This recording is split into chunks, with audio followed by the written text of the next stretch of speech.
فاصلوں کو دور کرنے کے لیے آپس میں بیٹھ کر بات چیت کی ضرورت ہے، لیکن اس کا یہ مطلب نہیں کہ آپس میں باہمی عقائدی اور ثقافتی اختلافات باقی نہ رہیں۔ لیکن دنیا بھر میں اس وقت درپیش چیلنجوں کا مقابلہ کرنے کے لیے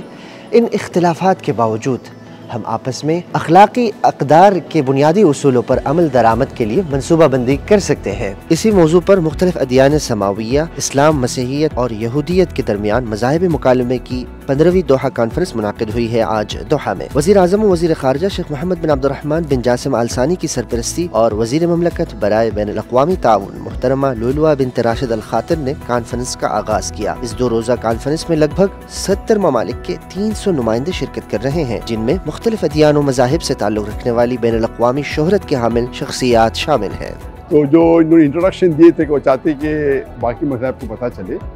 کہ کیا اسلام کے بارے میں ہے، یہ انٹرفیتھ ڈائیلاگ سے ہم صاف کہتے ہیں کہ ان الدین عند اللہ الاسلام،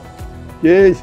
جو اللہ تعالیٰ فرماتے ہیں سورہ عمران میں سورہ نمبر 3 آیت نمبر 19 میں کہ ایک ہی دین صرف صحیح دین ہے، وہ اسلام ہے۔ تو انٹرفیتھ ڈائیلاگ کا مطلب یہ نہیں کہ سب دین صحیح ہے، لیکن یہ کانفرنس کی وجہ سے ہم ظاہر کرنا چاہتے ہیں جو اسلام میں جو فیملی ویلیوز ہے وہ اس وقت، خصوصاً اس وقت، ہر وقت کے لیے لیکن اس وقت کے لیے بہت ضروری ہے کہ جس طریقے سے فیملی ویلیو جو قرآن میں لکھے ہیں، جو حقوق ہے،